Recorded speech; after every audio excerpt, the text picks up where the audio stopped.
Welcome and thank you, everyone, for tuning into our latest Economic Outlook report with a focus on the economic indicators most impacted by COVID-19. This conversation is taking place on Wednesday, April 15th, 2020. Leading today's economic update is Prevett Ares Chief Economist Andrew Duguay. Andrew, thank you for joining us. Thank you, Nicole. So as we approach this week's economic outlook, we wanted to start talking about what are some baseline expectations for the second half of the year. When we read, obviously, the news and all sorts of expectations on whether the stock market's at a new low or we're at a peak in the new amount of virus cases, there's all sorts of scenarios out there, and economists have been, I think, trying to help by talking about things in terms of letters, and we talk about the often V-shaped recovery versus a U-shaped recovery, but there's also a number of other ideas floating out there, from anything from a W-shaped recovery, in other words, a dip followed by a recovery followed by another dip. This could be related to maybe a second wave of the virus coming through and further shutdowns. But I've heard of everything from sideways J to an L, and so this kind of turns into an alphabet soup, which makes it really hard to plan. So what our economist team has done is we've put together what is the most likely baseline scenario. And of course, with all this uncertainty, we do need to, in our forecasting and planning, factor in an optimistic side and a pessimistic side. But today we wanted to share with you some of our baseline assumptions for the US macroeconomic environment moving forward to help you with your second half of the year planning as we settle down and start thinking about the road ahead. So based on that is, of course, we need the virus to be contained. And that's where, as economists, we step back and acknowledge that this is a health crisis and we are not the experts on when the businesses should be lifted and people's social distancing should be removed and business gets back to normal. There's obviously tons of health ramifications for any of these decisions that will also have economic ramifications. So we'll leave that to the health experts, but everything that we're reading, we're trying to incorporate into what we think is a reasonable expectation for the health crisis to subside. Now, I think it's a good thing that we've seen a peak in viruses, perhaps over the past week, with the number of new cases each day coming in slightly lower than the day prior. However, as we've seen in Asia and in Europe, that the peak in virus cases on a daily rate isn't necessarily the end, it's actually just the beginning, right? We need that number to come down swiftly. We need to continue to test and take care of those who have the virus so that we don't get further outbreaks. And that the crisis and the distancing really needs to happen and extend much longer after we reach a peak in new cases. So we're really just at the forefront of it. I think it's overall a positive sign that we're headed in the right direction. But from an economic standpoint, we realize that it's not going to be a quick back to business. And so when we talk about business rebound, we are planning on the fact that businesses will reopen and hire back a good chunk of the workforce that has been previously laid off, but by no means is demand nor the jobs going to return back to normal. When we look at surveys from like the National Association of Business Economists, even under the median projections of recovery, we're still looking at an unemployment rate close to 10% by the end of the year, followed by unemployment around 6.5% in 2021. So what that means is that a lot of jobs that are lost today are going to disappear. They're not going to come back. We started before this crisis with an unemployment rate well below 4%. And what we'll likely see on the back half of this is that some of those jobs, and we've learned this from previous economic crises, some of these jobs will just not return, and that those displaced workers are going to have to retrain, reskill, apply for new work, and all of that is a net negative on the total economy. So business as usual will not really be a thing when we come back. Fortunately, we expect obviously jobless claims and stuff to drop drastically after this is over, and we hope that the stimulus in its many forms will help soften the temporary blows. However, we do expect that on the backside of this, that the recovery is going to be gradual and that we're going to see a lot of bumps in the road, particularly any sort of global supply chain factors, because this is going to be truly a global recession, and we're seeing emerging markets, Europe, obviously Asia, all going through this economic downturn that has many facets to it. We think this is also tied a lot to consumer behavior, and this is what we're going to talk about today. We're starting to get some of the first signals of data about consumer sentiment during this crisis. Now, a lot of the March surveys that were done in the United States were still too early, right? There's a lot of consumers still in denial about what this meant, whether they would lose their jobs, or whether this just meant some temporary inconvenience of working from home. Obviously, this has gone to a very drastic all 50 states kind of situation. Where everybody is impacted, and now we're getting the first true measures of what consumer confidence and behavior looks like in the middle of the crisis, and I think some of these will be very telling clues as new data comes out about what the second half of the year looks like. And then, of course, we have the financial markets, which have settled down lately with the rather large backstops from the federal government and monetary policy to back up not only by just buying the traditional bonds during crisis, but also going to the corporate debt markets and providing some liquidity there, which we called out earlier in our presentations, as we were really worried about corporate debt risk, and it looks like the Fed has zeroed in on trying to mitigate that federal business corporate debt risk that we know is elevated. And so our baseline scenario says, yes, there's going to be defaults. Yes, there's going to be some foreclosures. However, that the Federal Reserve is going to continue to provide adequate support so that the credit markets will maintain liquidity throughout this crisis. And so while that doesn't mean that businesses won't struggle or need to draw on their credit lines or increase debt in order to manage this crisis, what this does mean is this won't turn into itself a full-blown financial crisis, at least not what we're seeing now.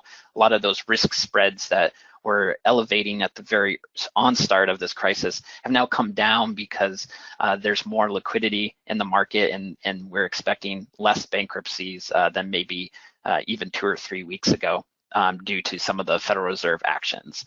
So this baseline scenario, I think, paints a picture that there is going to be economic pain, but nothing like a Great Depression.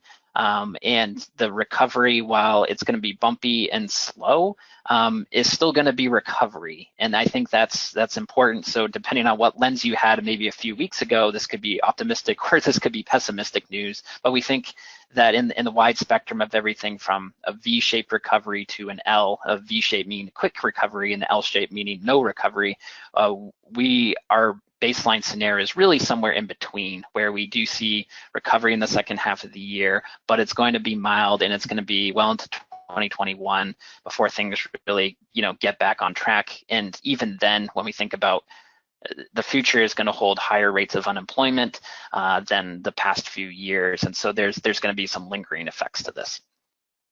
So let's take a look at what we have outlined here in this third column, consumer behavior.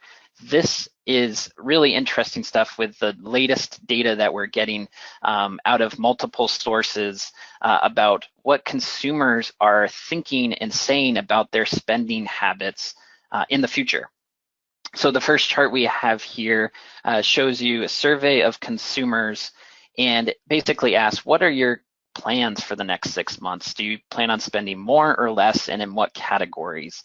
And so what I wanted to do with this data is say, we know that consumer sentiment is obviously going to take a hit with the COVID-19 crisis, but let's compare how consumers are feeling versus last year. And so when we line that up and we look at this index, so this don't view these as percent declines in real dollar spending, but view these as measures of the swings in sentiment, right, over the course of time. And what we're comparing here is this month versus the same month last year, and how have consumers changed their outlook on how much they're going to spend. So we see a couple winners here, and this has been very, very obvious for those that are in business and have been deemed essential business and have seen the floods of consumers come to your stores. But grocery is obviously a big winner, as everyone is home and everyone is shopping at the grocery stores more without other food options such as dining out. And then the beer, wine, and alcohol categories also have shown that consumers do intend to spend more on beer, wine, and alcohol, not just in the near term, but over the next 6 months, more than what they were saying in similar surveys 1 year ago. And then there's a whole lot of different categories of consumer spending that consumers are still saying they're going to spend more. However, their attitudes and on the survey are suggesting that they're more hesitant about that spending. So we're calling this slower growth, right? That from a consumer intent standpoint, consumers are thinking about spending these categories, but a lot less optimistic than they were 12 months ago about the amount they're going to spend in these categories. And you see in descending fashion, we're looking at a lot of discretionary spend goods towards the bottom of that list that have seen the largest decline, from sporting goods to shoes to children's clothing. People are intending to spend more, at least on net, but in reality, more of them are saying they're going to spend less. Of course, then there's other items where, the candy and then the videos and things of entertainment, small ticket items that are seeing less of a hit. And then there's certain categories that we're just seeing consumers saying, not only are we spending less now, but over the next 6 months, we're going to decrease our spending. And of course, going out to eat due to the limitations that we have for going out to eat, and certainly in the near term, but also in clothing, right? With consumers not having to dress up and go out and go to work every day, consumers are basically saying, hey, we're going to cut back our apparel budgets. So we can expect that overall consumers are feeling a lot less rosy about those areas. So how does this all compare against previous crises? For this, we wanted to reference the University of Michigan's Consumer Sentiment Survey. We have data for this all the way back into the 1970s. So I think this provides a good way of looking at context of the current crisis versus previous crises. Now, as an economist, you always like to throw up recessions on these type of charts to show what consumer sentiment does in recessions. But instead, for this chart, I wanted to show you previous points in time where there was an elevated event, some crisis that happened that really jarred consumers. And so I picked 3 use cases to compare April 2020 against. And you can see here on the chart, these are points where consumer sentiment dropped precipitously.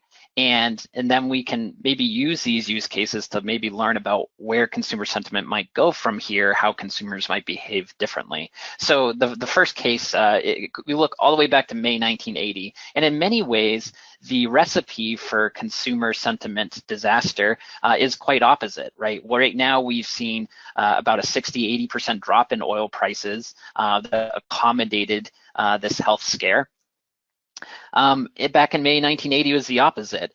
There was the 1979 oil crisis, which led to massive amounts of inflation in 1980, and to the tune of, in May 1980, inflation was at a 14.4% year over year, devastating for consumers, and you saw consumer sentiment took a large hit from this. I think if there's any positive from this most recent crisis, is that this is not a crisis of consumer costs. If anything, we think there's going to be some deflationary aspects to this crisis as the world slows down and businesses have to start cutting costs and be more aggressive in their advertising and pricing to consumers. And we've also seen key commodity prices really shift down, such as the oil glut we're going through now, where oil prices have come down. All those things on net are a benefit to consumers. Think back to 1980 or even October 1990, what we were really facing was the opposite, damaging high gas prices that were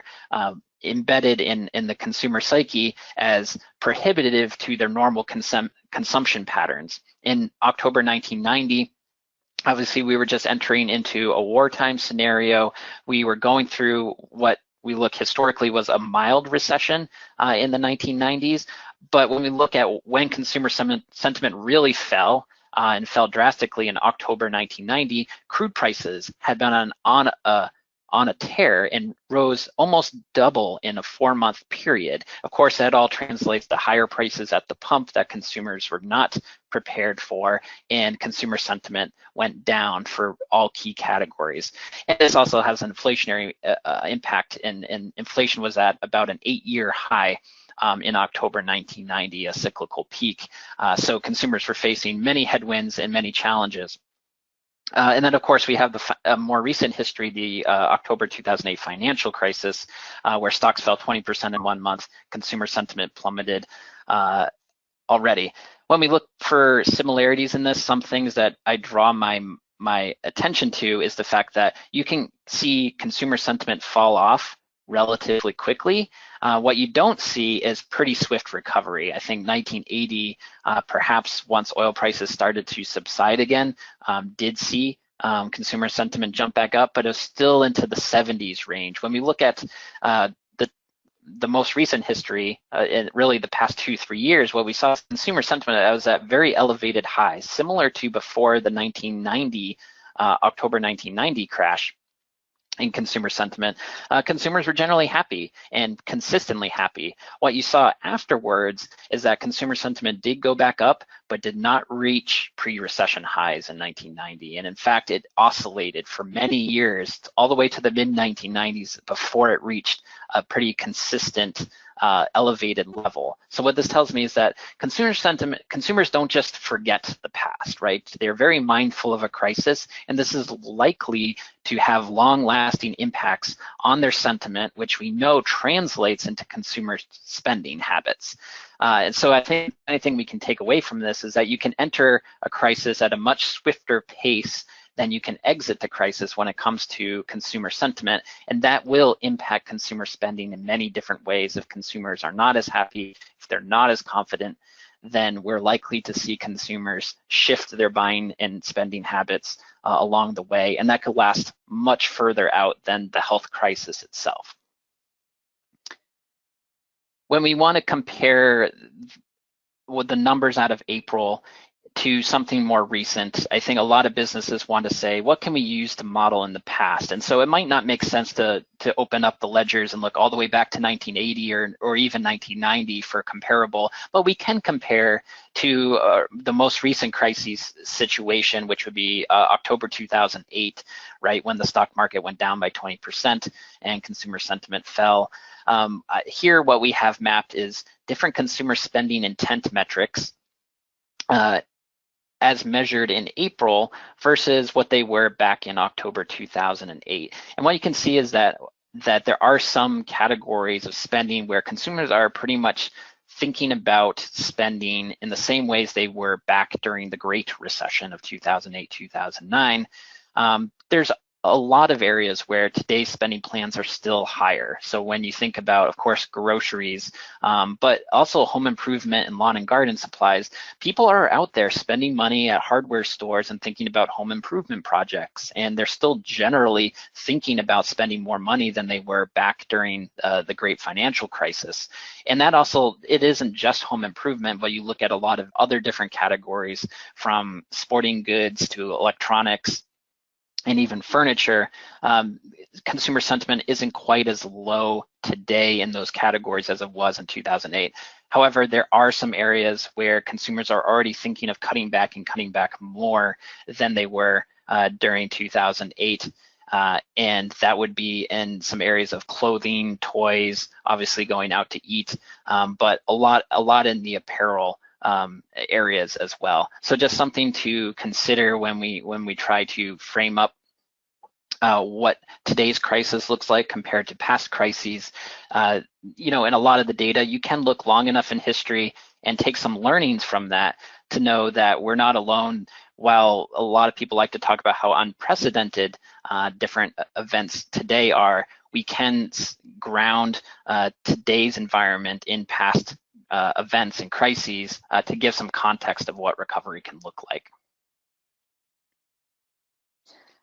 Wow, thank you, Andrew. That was a really informative presentation. And again, it's nice to finally be looking forward a little bit. So a lot to think about for businesses and scenario strategy planning to navigate through the rest of the year and actually into 2021. Thank you. This includes this economic update for Wednesday, April 15th, 2020. Our thoughts are with all of you and your families, as well as the many scientists and healthcare providers working through this crisis. Stay tuned for ongoing presentations and announcements as the economic situation develops. And as always, if anyone has any questions for Andrew, please feel free to contact us and we will get your inquiry to him. Thank you. Bye-bye.